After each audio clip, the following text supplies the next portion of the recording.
কিন্তু সত্যতা যাচাই করাটা এটা আমাদের একটা নৈতিক দায়িত্ব। আমি প্রথমেই বলছি এখানে কেউই মূর্খ না, আবার কেউ অল্প বয়স্কও না। হেলথ কেয়ার ফার্মাসিউটিক্যাল যে লোকগুলারে নেয় তারা প্রত্যেকটা এলাকার এক একটা বাছাই করা রত্ন, সবাইকে বাছাই করেই নিয়োগ দেয়। এমন পঙ্গু মেধাহীন কাউকে কিন্তু নিয়োগ দেয় না হেলথ কেয়ার ফার্মাসিউটিক্যাল। কিন্তু এখানে এসে অনেকের বিবেক বুদ্ধি লোপ পায়। আসলে কোনটা ন্যায় কোনটা অন্যায় এই জিনিসটা যদি আজকে আমরা সবাই মিলে বুঝতাম, তাহলে আমাদের অনেক কিছু অনেক সহজেই আদায় হয়ে যাইত। কিছুটা বিভ্রান্তি করার কারণে ওই যে এক বালতি দুধের মধ্যে এক ফোঁটা যদি লেবুর রস বা গরুর মধ্য পড়ে, তো সেই দুধটা আসলে নষ্ট হয়ে যায়। তো আমাদের সবার দায়িত্ব ওই এক বালতি দুধকে রক্ষা করা। এখানে আমরা আজকে প্রতিনিধি আছি, ভবিষ্যতে আমরা নাও থাকতে পারি। আপনাদের মধ্য থেকে আপনারাই দায়িত্ব নেবেন। সবাই যদি একত্রবদ্ধ থাকি তাহলে আমাদের কোনো কিছুই বাধা দিবে, মানে আমাদের সম্মুখে বাধা হয়ে দাঁড়াইতে পারবে না। এবং আমরা কোনো কিছুই এমন কিছু নাই যেটা চাইলে আমরা আদায় করে নিয়ে আসতে পারবো না, কারণ আমরা অন্যায় কোনো কিছু চাই না। তো আমার আসলে নতুন করে বলার কিছু নাই। এই কোম্পানিতে আমাদের শ্রম ঘাম আমাদের জীবনের অনেক মূল্যবান সময় কিন্তু আমরা ব্যয় করি।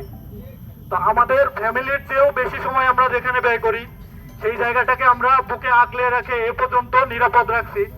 এই জায়গাটাকে কেউ কলঙ্কিত করুক সেটা আমরা সুযোগ দিব না। আসলে সবাই ঠিক বলতেছেন না, তাহলে কি মনের মধ্যে কনফিউশন আছে?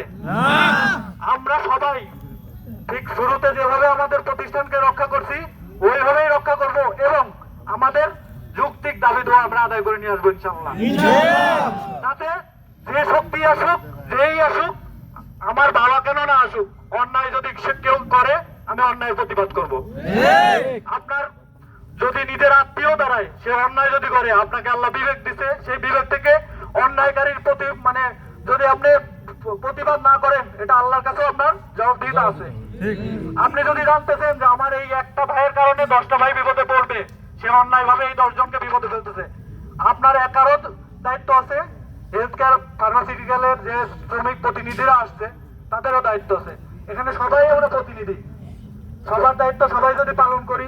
একজন ওই যে আমাদের আবু সাইদ ভাই সুন্দর একটা কথা বলছে যে এসে আমিই বললাম একজনকে যে ভাই এবার 2% দিবে, তখন তো আমাকে জিজ্ঞেস করা উচিত আপনাদের আপনি এই কথাটা কোথায় পাইছেন। এটার অধিকার কিন্তু আপনাদের আছে। কেউ এসে আবল তাবল বলবে সেটা বিশ্বাস করে মন খারাপ করবেন, ওই শ্রমিক প্রতিনিধিদের কাছে গিয়ে বলবেন না, নিজের মনের মধ্যে রেখে অসন্তোষ প্রকাশ করবেন, এই ভুলটা করবেন না। মনের মধ্যে কনফিউশন না রেখে সোজা গিয়ে আমাদের শ্রমিক প্রতিনিধিরা কেউ না কেউ কোনো না কোনো শিফটে অবশ্যই থাকে। আমি না থাকি কামাল ভাই থাকে, কামাল ভাই না থাকলে আরেকজন থাকে, থাকবেই।